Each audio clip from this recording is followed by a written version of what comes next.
Hi, and welcome to Two Old Chicks Who Know a Lot of Shit. I'm Tina McElroy Onsler, and I'm here with my partner, my podcast partner, my writing partner, my editing partner, and my friend Wanda Lloyd. Hey, Wanda. Hey, Tina. I'm so glad to see you, and I know you're going to talk about your magical few weeks. But first, I just want to thank you for something, Tina, before you talk about it, because what I want to thank you for is not necessarily nearly as exciting as what you're going to do. And that is, I realized today that what I had yesterday was a panic attack. And I called Tina. I was having this attack and she talked me down from the ledge and I felt fine once I got into the room. I told you last week that the last podcast, and I'm stepping into this TED Talk Savannah thing. We're so excited. And we were having a rehearsal yesterday and I was just a rehearsal before people in front of an audience. Yeah, we had an audience for rehearsal. So thank you so much for talking me down. I was driving and you literally worked on me over the phone. And we did some breathing, some deep breaths. Well, you are so welcome, Wanda. As all y'all know, I value Wanda so much, and to be able to help her is my joy. And I was a little freaked out myself because I'd never seen one. Well, that's what I was going to say. Most people see me as the calm person. I'm always the one advising someone else, whether it's you or other friends or my daughter. And yesterday I just realized, oh my God, I'm not ready for this. So thank you so much. Oh, my joy, my joy. Mm-hmm. And you went on and then had a spectacular job and found out that that other people might need some little notes every now and then too. So it was a good lesson for all of us. I'm so glad that happened. Yeah. Yes. So we decided that instead of having the check-in, this time we're going to talk about not just what we're doing, but how we're feeling. So that was sort of how I was feeling. How are you feeling these days, Tina? Well, I'm feeling magical. Okay. Magical. Tell us more. Well, I noticed about a month ago that things were happening that I've always wanted to happen. Mm-hmm. Outcomes were happening that I had reached, that they would reach easily. It was almost like magic. And a poet friend of mine I spoke to, I was telling her about this because it went on for, I noticed the first week, and then the second week it still was going on, this magical streak. People were coming into our lives, helping us with projects.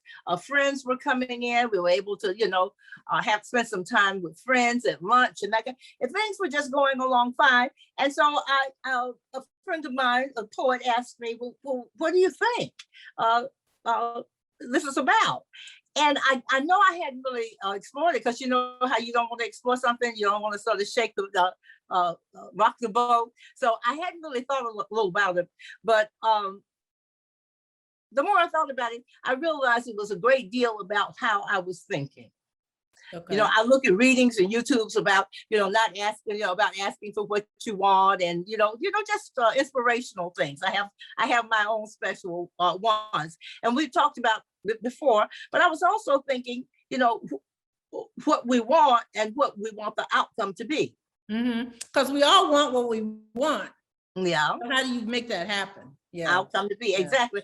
I realized that, especially as creatives, you and me who are always creating things in our heads, whether it's stories, or whether it's plans to help someone, all the rest, that we were the worst ones because the stories that we made up in our heads were really good. So, you'd see you see somebody on the side of the road with a flat tire, and he's being helped, but you drive by it, and of course the thing that you start thinking is, oh God, hold on, nope, I don't have a flat tire. Do I have a spare in the trunk? And you start thinking about what the worst that can happen. Mm-hmm. And I told a little schoolgirl this today, I shared this with her, that I started trying to think my thoughts, that when I saw myself going that way, saying, like, I see a policeman and I'm driving, and before I know it, in my head I'm thinking, well, if he stops me, this is what I'm going to say. I'm going to say, and I'm thinking, what do you want that to happen, Tina? And I would tell myself, this voice, no. And then the other voice in my head would say, well, stop doing it. And so one of the things that I started doing was just creating, good stories in my head, good outcomes in my head. And I'm just saying now, I mean, it may not work for everybody, but I do know that as problem solvers, and you're a problem solver too, Wanda, we kind of go to the worst so we can fix it. That's what I did yesterday. I went to the worst. Yeah, exactly. So as you can see, that does not happen. That leads to panic attacks. But we think about the worst that can happen, and I think we're sort of wired for that. And when we start stopping ourselves, we stop the conversation. At least that's what I found out. And this is we're going into, what's today? Okay, we're going into the end of my 5th magical week. Is this the Mercury retrograde? Are we still in it? That you've been telling me about? I'm still trying to figure out where we are. The only thing Wanda knows about astrology, the stars, anything is Mercury. What she was trying to say was Mercury retrograde. And so she finally I told her about that. She doesn't believe in it. But I said, okay, well, but start watching your electronics and those kinds of things that go wacky. You get lost sometimes and you think I've come this way, a million times, all of those things. So Wanda doesn't really believe in it, but it's the only thing she feels that she has a grasp on. I'm not so sure I don't believe in it. I just don't understand it. Well, Wanda, we talked about it. I know. Maybe I don't. Maybe I don't want to understand it. That may be it. That may be it. Not you don't want to understand it. It's just that, that. Yeah, I got all this stuff in my head, and I'm trying not to add too much more because there's a lot going on. Wanda, talking about how we're feeling, we do have to tell you, we have been very busy. These 2 old chicks work hard every day, 7 days a week, and I'm trying to take some things out of my head, not put more things in my head. Yeah, I understand. But it may come in handy one day. Yeah. Information is power. That's what we always say. Anyway, a magical week to everybody.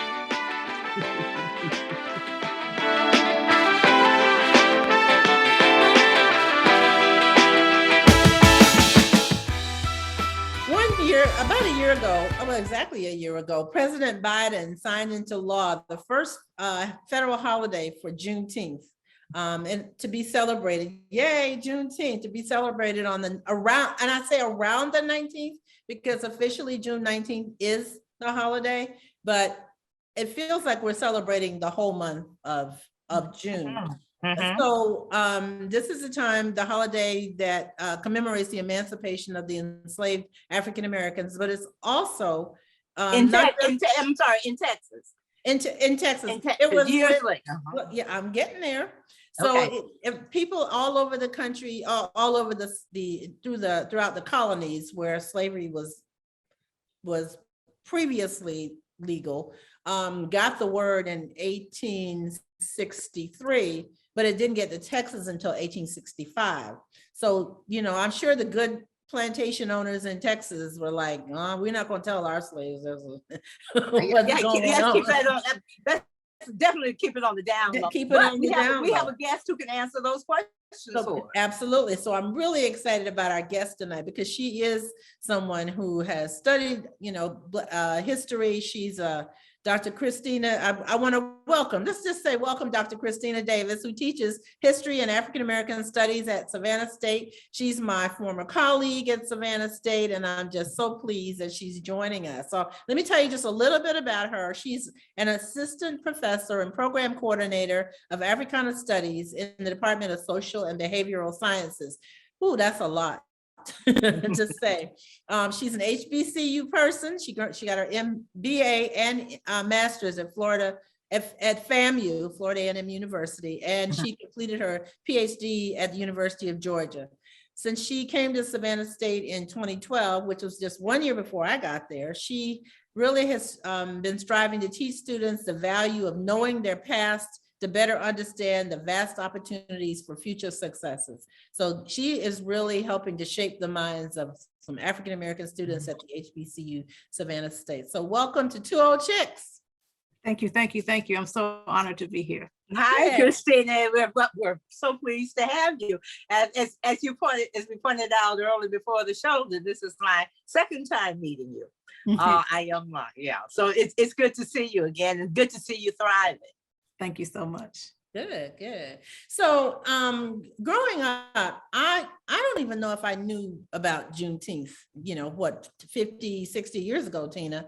I don't remember. Did we study? Oh, absolutely. Oh, no, I didn't didn't learn think about it so. until maybe after college, or maybe in college. Exactly. Right? Yeah. So now in this year in Savannah alone, because President Biden signed the bill a year ago, and it was right at the cusp of the holiday.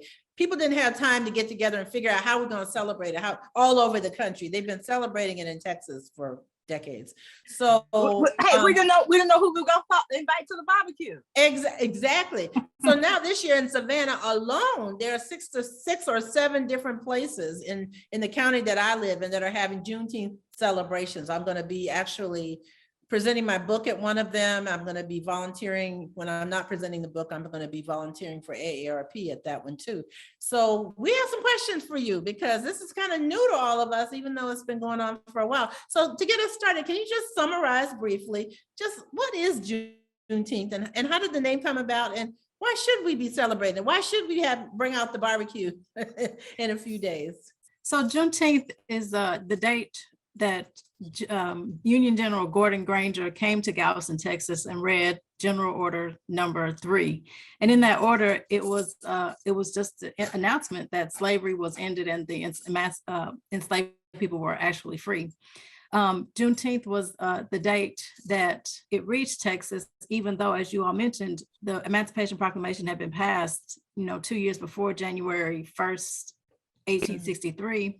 But while it was supremely important, the problem with the Emancipation Proclamation was that it only applied to states that were in rebellion. It didn't apply to states that President Lincoln had control over. So it would be like, you making decisions about what another country was doing, because the Confederacy was essentially another country. So even though it wasn't official in those areas, because they were disregarding the things that Lincoln was saying, it was supremely important for enslaved people when they hear about the Emancipation Proclamation, because there were so many self-emancipations. That's what W.E.B. Du Bois calls it, the greatest general strike that the nation had seen, where folks just walked off the plantation. And in Texas, there was not a presence of Union troops. So there was no lines for enslaved people to flock to for that protection that was provided by the Union presence. And so Texas was a special case where, people did take their enslaved populations because they would be protected, or they would not be in danger of being attacked by the Union Army. It's supremely important for us to celebrate it, because it marks the real beginning of freedom for so many people, because it expanded the idea of emancipation beyond just those folks who had self-emancipated or ran away from their plantations after the passage of the Emancipation Proclamation in 1863. And even though the 13th Amendment that really officially ends slavery within the United States is first passed in January of 1865, it's not until December 1865 that enough states ratify it for it to become law. But still, Juneteenth, that date before the 13th is ratified, marks the real end of enslavement in the United States. Wow. Well, I do have a question, and I know you are not back there, but I would like to know how was it received in Texas? I mean, it was a celebration. Among enslaved people, or formerly enslaved, free people now, they were supremely excited. There were celebrations. It was Jubilee. So importantly, the order that Union General Granger read, it also entreated enslaved people to, not be idle, to stay in the places that they were, because there was this misconception that Black people were going to be vagrants, that they weren't going to work, that they didn't know how to work, as if they had not already been working. That's all. Yeah, that's all we've been doing. Yeah, exactly. But there was a fear that enslaved people would only, or that Black people would only work as enslaved people, and that once they were free, that they weren't going to keep working, like they didn't want to build and, have the things that they had been denied for so long. And that was just a myth. And so with family and all of the that, moment when they saw that they could actually start to achieve those many things that they had been denied for so long. Yeah, and it's my understanding that some plantation owners outside of Texas would, after the emancipation came and they knew that it had come, they would send some of their slaves to other states did they do that without telling them that? Without telling them that, well, I don't know if they would know it or not, because even if they did know about the Emancipation Proclamation, they wouldn't have the power to have escaped before they were moved to a place like Texas that would be protected from the Union Army. So, yeah, a lot of folks did that because they knew that they wouldn't be able to be, run to contraband camps, as they were called, where they would have some type of freedom in those places. So even though the contraband camps were places that had a lot of disease and there were a lot of problems, it wasn't really an infrastructure that could invite or just maintain the huge numbers of free Black people that flocked to their lines. They were still going there, even though there weren't provisions for them, because it was that opportunity to branch out on their freedom. Oh, I can imagine the Jubilee. I can just imagine the Jubilee, but I also think about what, and I don't want to call it a burden, but the onus on these freshly freed, human beings who've been working, in a place. Just all of that, just the. You talk about stress, just the onus of that, well, where do we go? Where do we go from here? These are people who had our people who had no plans, because we didn't know that this was coming. I mean, it does it change with sadness? Is it change with a little regret or something, Christine? I would say so among the owners, but not among the enslaved people or free people, now free people. I'm sure they had a lot of regret. I'm sure they were so worried.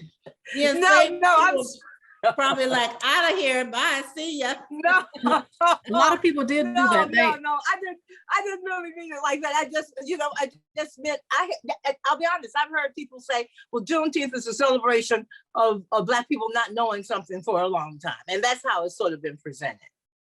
Instead of, so it was, because that knowledge that they were free was just not, it wasn't spread to Texas. They wanted to keep that on the low for as long as they could, so that they could take advantage of the labor. And so that they found out, I guess there would be some type of, regret or sadness that they didn't know beforehand, or that they couldn't have flocked to Union lines beforehand, but still a huge celebration to know that they were finally free. Okay, that's good to know. So is Juneteenth a top before President Biden signed the document the law last year to make it a federal holiday?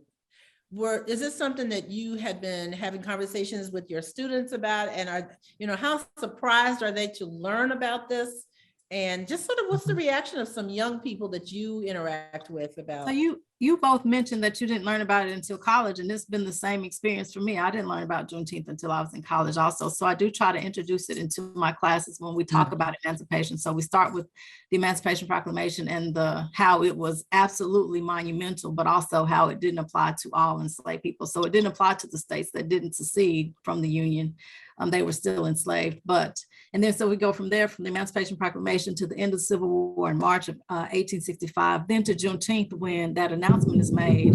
And it is a surprise that that much time could pass and so many people could still be enslaved, even though so many had already struck out on their freedom. So they're very often surprised that it could take that long. But I guess, I think it's easy. We so often think about the past in our terms of being able to communicate and even send a letter that would get somewhere, or be able to write. It is an opportunity to take your students and all of us more deeply into the whole system.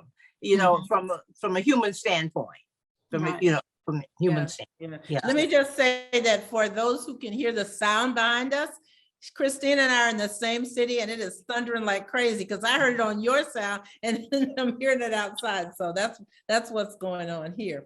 So this celebration that we're about to embark on this month, all over the country. I saw a story from some magazine that I read just today about all the major cities and the kinds of celebrations they're going to have. Is this not a great opportunity for parents and grandparents to really take their kids and really learn something about it? Because even though we'll be probably eating some barbecue and listening to some music, I'm sure there will be stories told. I'm sure that, we're going to get an education about Juneteenth. I'm hoping so. I'm hoping that folks will take the opportunity to, interview the elders and their family as they get together, document some histories, just so that we don't, get caught up in the holidays so much that we don't celebrate the history also. So I do think a lot of that will happen just with conversations that people will have. Yeah. Well, that's good. To prepare for tonight, for this podcast, I was on YouTube and I was also reading some articles and Wanda and I were exchanging text about it, things, and we were both going down the wormhole. So are there one or two books that you can recommend that we can, that people can read, or something any documentaries or anything like that? I think one of the best things I've seen recently is there's a documentary on YouTube. It's called Juneteenth, 1865 to 2021. So it was very recently produced, and it just does a really great job of explaining the holiday, how it came about, the places that they went in Galveston to announce the end of Juneteenth, the celebrations that people have had since then, and then how it brings it up to what we do in contemporary life to continue that tradition of celebrating the holiday. Give us the title one more time, because what we can do is we can put it on the podcast in writing so people can actually tune into that. It's Juneteenth, 1865 to 2021. Oh, okay. Oh, that's great. That's great. And then there are also some children's books out there. One of them I was just about to say, I've seen some graphic novels even for adults, but for children, I find them fascinating and they have some educational. They have activity books, but one that I saw is All Different Now, Juneteenth, the First Day of Freedom by Angela Johnson. I'll say that again, All Different Now, Juneteenth, the First Day of Freedom by Angela Johnson. Okay. And it explores Juneteenth and talks about the holiday. And then there's another text that's a fictional, it's a children's book it's called Juneteenth for Maisie. So it's centered around one little girl and how Juneteenth is explained to her and how her family celebrates. And that's by Floyd Cooper. Great. Oh, thank you. We were talking about how you are teaching this in your classes. And one of the reasons that I wrote my memoir, Coming Full Circle from Jim Crow to Journalism, is because when I was at Savannah State and I was having conversations with some of my seniors as they were about to graduate, and they would ask me, about the history and growing up in Savannah. And it was almost as if they had never even heard of Jim Crow. So if they hadn't heard of Jim Crow, which was more recent, I'm sure they had, I just felt like Juneteenth was just a concept that was so far out of their sphere of understanding. So I'm glad we're having an opportunity to have conversations about these things, and hopefully you mentioned the children's book, Christina. I was just thinking it is the kind of thing that children should be learning, like with their ABCs and with, and when they learn about Maya and they learn about Tony Mart, along with that, just sort of the history of what we've done, not just the same stories kind of over and over, but it is the kind of thing that, I hope young people will be growing up with. I think now that it's a national holiday, it will be included in, all of the histories that people write about African Americans. They'll have to include Juneteenth as part of one of the major events that we have in our histories. Yeah. So there's something else that I want to address along these lines, because in the month of May, as we were leading up to celebrating and thinking about Juneteenth, we started seeing some ads in media and on social media about Juneteenth. And so it seems like some major corporations were trying to co-opt the Yes. Juneteenth holiday. So let's talk about this ice cream at Walmart. What do you Yes. know about this? So when my sibling sent me the link, I didn't believe it at first. Like, this is not, nobody did this. Nobody made. Wait. Juneteenth ice cream. Explain what we're talking about. So Walmart produced Juneteenth ice cream. The carton has two black hands high-fiving, and it says Juneteenth around the lid, and it's supposed to be a celebratory type of thing, but it just misses the point that it was about the end of enslavement. And so I think that's just a moment when they are absolutely co-opting the holiday to make capital ends. Right. But And there were so many complaints about it on social media that Walmart took it out of the stores, as I understand They it. did. And then a lot of social media sites were promoting the ice cream, this Black-owned ice cream called Creamalicious. They have some really interesting flavors. I haven't tried it yet, but it's being sold at Target, just in case you want to try it out. But that was a very much better alternative to the Juneteenth ice cream. Okay. At Walmart, just to be able to celebrate the Black business instead of celebrating the end of enslavement, with ice cream. It just, because here's my fear. My fear is just like Martin Luther King. It took a few years after we had the Martin Luther King holiday for me to start seeing ads for sales at electronic stores. MLK holiday celebration. Come buy your like George President's Day. Yeah, just like that. Yeah. So I'm just suspicious that if we don't say something about it, like people did this time with the ice cream at Walmart, that this will turn into another shopping day. It'll be a day off for everyone, whether they care about Juneteenth or not, or even know about Juneteenth. And then people, then the stores will start creating all these sales for Juneteenth. So I'm hoping that we can kind of be on the front end and prevent this, so that we really use Juneteenth as a learning experience and as a celebration. I think that because of the backlash Walmart got, people will be a lot more conscious aware about what they're doing, and but, have. I have a sort of not an opposing voice, but one of the things I feel is that when you present something out into the public, it's out there, and I'm not, standing up for the people who are doing it, but a lot of things you can't do anything about. And, if it's a holiday, it's going to become a holiday like President's Day sale and, 4th of July sellout and all the rest. And I think that's like part of America. That's kind of how I feel about it. It's capitalism. And it is capitalism. That's, and that's what we're doing, but we're still we're in the mix. That's my feeling. I love capitalism, but I want to be in the mix. And so that's sort of another view of that.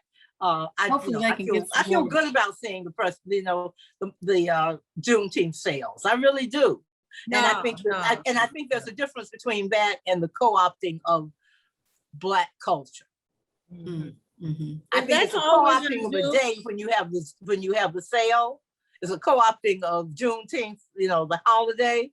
But when you have people high-fiving for ice cream, that's definitely co-opting of the culture. Yeah, I just don't want it to be just about, it's Juneteenth, let's go get this, let's go spend this money on these items, instead of getting together and celebrating, the end of this awful system. I think it should just be more about togetherness rather than consumerism. Right. Well, that's our job. I mean, not that I can't appreciate a sale, because I can very much appreciate a sale. I was just going to say that's our job, and you're doing a great job of it. That's part of your mission. So, right. Is there anything that we missed about Juneteenth that you want to share with us? I can't think of anything that we've missed, because we talked about how Emancipation Proclamation didn't technically make slavery illegal, because it only applied to the Confederacy, but it was still extremely important, and it still led to the self-emancipations of so many people. I think we just got to stay vigilant in terms of making sure that it doesn't get co-opted and made just another day that we're off, and not just, that we remember to celebrate the reasons behind the holiday and not just celebrate the holiday. Well, that's why we have professors like you to keep us on track and to help young people understand what happened, so that we can be sure that we don't go backwards in life, because so many things as we're seeing today, things could happen to take us back and not Oh my necessarily, goodness. you just Oh my don't know goodness. the way things are Yeah. happening. So I think it's really important that you're in a position where you're helping young people understand what happened before, and so that we don't repeat the past. So thank you so much, and thank you for coming on. It was such a pleasure My having you. pleasure. Thank you so much for Yeah. inviting me. Thank you. Thank you.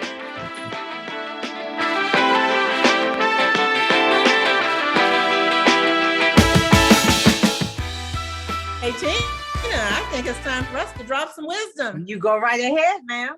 Okay, you want me to go first? Okay, well, my wisdom this time, and y'all gonna be surprised at this, is sharpen your knives. So my son-in-law. I'm sorry, are we going to war or something? Are we? No. It's Okay. all about cooking. It really is about cooking. Okay. We're not talking about weapons. We're Okay. talking about Good, thank you. knives to chop up as we were just talking about barbecue, the kind of knives you chop up your ribs. Okay, yeah. So my Cut son-in-law, knives.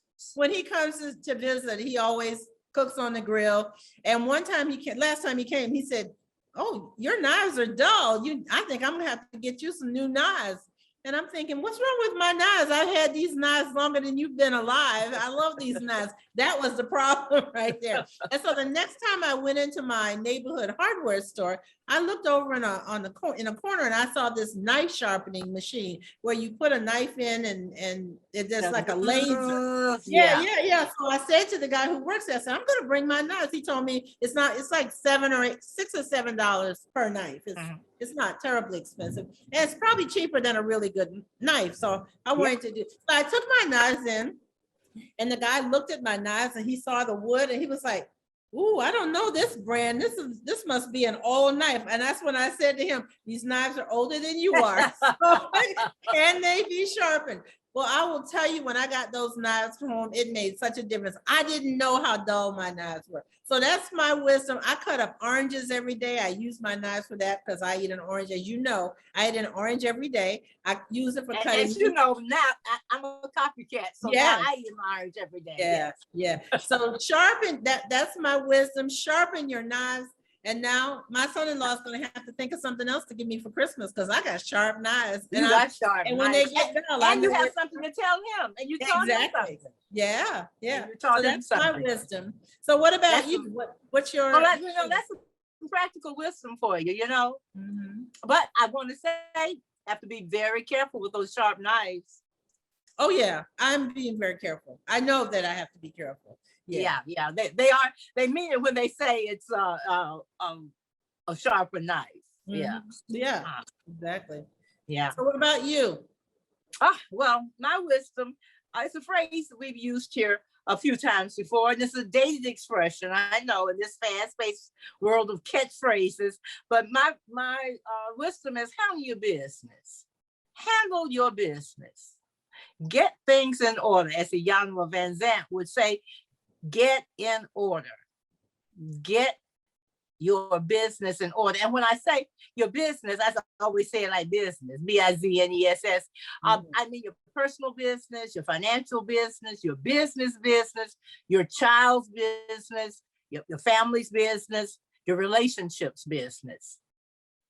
Because it's not all about the business and the numbers and crunching the numbers and all of that. It's about paying attention to what you are supposed to do. And I know it's a tall order, but I think it's a very necessary one.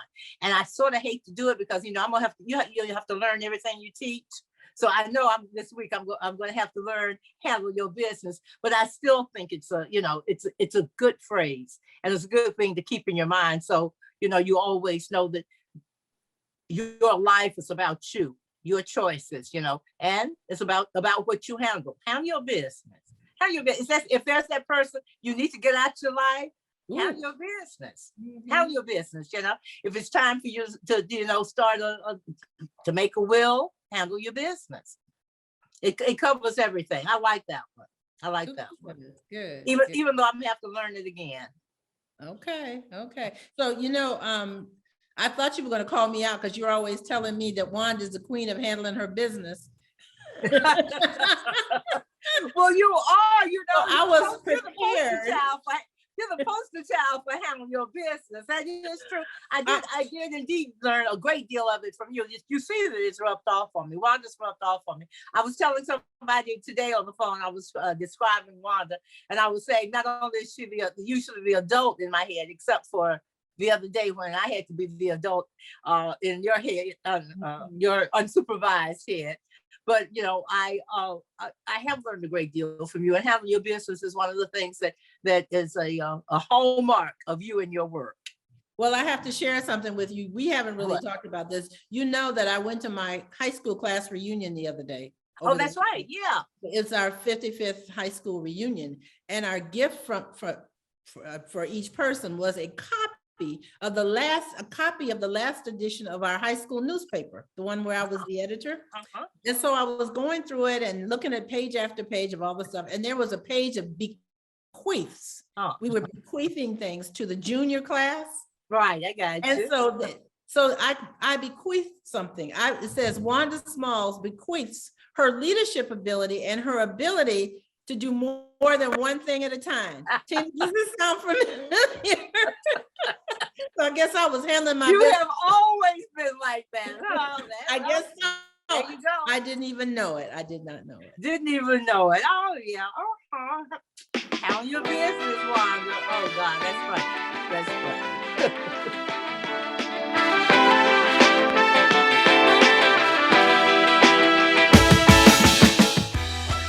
Well, here we are again at the end of this 12th episode of our second season of Two Old Chicks. If you haven't already, we really want you to subscribe and listen to the old ones if you're just a new subscriber and just learning about these two old chicks, because our past episodes are funnier sometimes than these, and more helpful as well. So we ask you to join that and tell other people about it. So we ask you to subscribe and join.